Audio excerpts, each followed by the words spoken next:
Selamat datang di Jejak Islami. Di channel ini kami membahas seputar sejarah, peristiwa, dan fakta-fakta yang populer. Sebelum kita lanjut, kami sangat menghargai dukungan Anda. Jadi, tolong tekan tombol subscribe dan ikon lonceng agar Anda selalu mendapatkan pembaruan terbaru dari kami. Al-Quran tidak hanya berisi ketentuan syariat Islam, melainkan juga kisah-kisah umat terdahulu. Salah satu kaum yang diceritakan secara mendetail dalam Kitabullah ialah Bani Israel. Sebutan Israel sesungguhnya mulia karena merupakan nama lain dari Nabi Yakub alaihissalam. Sejarah kabilah ini dapat ditelusuri sejak zaman Nabi Yusuf bin Yakub alaihissalam. Nabiullah yang berwajah rupawan itu, setelah melalui pelbagai ujian, akhirnya menempati posisi penting di Mesir. Bahkan, ia pun dapat berjumpa lagi dengan ayahanda tercinta dan memaafkan saudara-saudaranya yang telah berlaku zalim kepadanya. Zaman berganti, Bani Israel akhirnya menjadi kaum yang tersingkir di Mesir. Mereka bahkan dipekerjakan bak budak oleh penguasa setempat. Allah Subhanahu wa Ta'ala mengutus Nabi Musa untuk meneguhkan tauhid dan membebaskan Bani Israel dari penindasan Firaun. Akan tetapi, kaum Nabi Musa itu memiliki suatu watak yang buruk, yakni enggan bersyukur.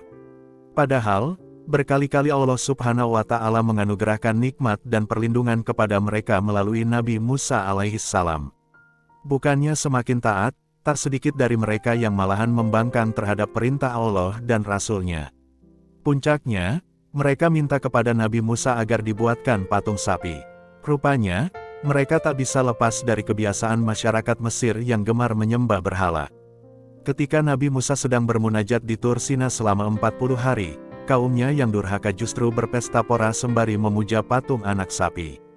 Mereka mengabaikan nasihat Nabi Harun, saudara Nabi Musa yang kepadanya amanat kepemimpinan dititipkan untuk sementara. Alhasil, begitu sang Kalimullah itu kembali, ia mendapati kaumnya telah jauh dalam kesesatan. Saking kesalnya, Nabi Musa membanting batu yang dibawanya dari hasil bermunajat kepada Allah di gunung tersebut. Musyrik merupakan suatu dosa yang amat besar. Bagaimanapun, perbuatan itu justru tak menjadi pengingat bagi mereka. Tampaklah satu watak lagi yang ditunjukkan Bani Israel yakni lupa diri. Suatu ketika, Allah Subhanahu wa Ta'ala menyuruh Nabi Musa AS untuk mengajak kaumnya agar bertolak menuju Baitul Maqdis Palestina. Waktu itu, Palestina sedang diduduki suatu bangsa yang terkenal kuat dan tangguh, tetapi musyrik. Alih-alih patuh, Bani Israel justru menunjukkan watak buruk, yakni membangkang perintah Nabi.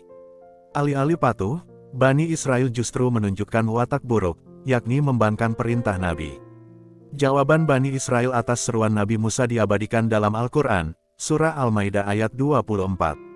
Mereka berkata, "Wahai Musa, sampai kapanpun kami tidak akan memasukinya selama mereka masih ada di dalamnya, karena itu, pergilah engkau bersama Tuhanmu, dan berperanglah kamu berdua.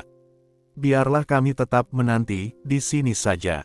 Terhadap kekurangan ajaran kaumnya itu, Nabi Musa lantas bermohon kepada Allah, "Ya Tuhanku, aku hanya menguasai diriku sendiri dan saudaraku.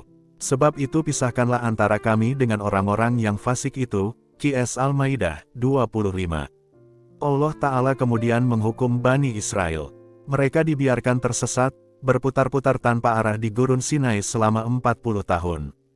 Mereka tak bisa kembali ke Mesir, tidak pula keluar menuju Yerusalem. Dalam periode itu pula, generasi lama digantikan yang baru. Dengan pimpinan generasi yang lebih muda itulah, mereka akhirnya bisa keluar dari padang pasir tersebut. Selain melawan langsung perintah Nabi, sifat lainnya dari Bani Israel ialah gemar bertanya yang menyulitkan diri mereka sendiri. Contohnya, suatu ketika mereka diperintahkan oleh Allah untuk menyembelih seekor sapi betina. Bukannya langsung melaksanakan perintah, mereka justru bertanya lebih lanjut tentang ciri-ciri sapi tersebut. Telah disampaikan kepadanya perihal kriteria usia sapi betina yang dimaksud Allah. Namun, mereka bertanya lagi, kali ini tentang warna si sapi. Disampaikanlah bahwa sapi itu berwarna kuning tua dan tidak pernah dipergunakan untuk membajak. Setelah semuanya ditanyakan, mereka akhirnya baru melaksanakan perintah tersebut. Mereka merasa kesulitan mencari jenis sapi yang dimaksud. Padahal, sebelumnya Allah menghendaki kemudahan bagi mereka, tetapi mereka sendiri yang mempersulitnya. Itulah sifat Bani Israel. Lihat penjelasan lengkapnya dalam Al-Quran Surah Al-Baqarah ayat ke-67 hingga 71. Watak berikutnya dari Bani Israel, termasuk di dalamnya kaum Yahudi, adalah merasa superior. Mereka juga mengklaim bahwa Tuhan hanya untuk Bani Israel. Karena itu, mereka memusuhi kaum atau umat lainnya jika tidak mau menuruti keinginannya.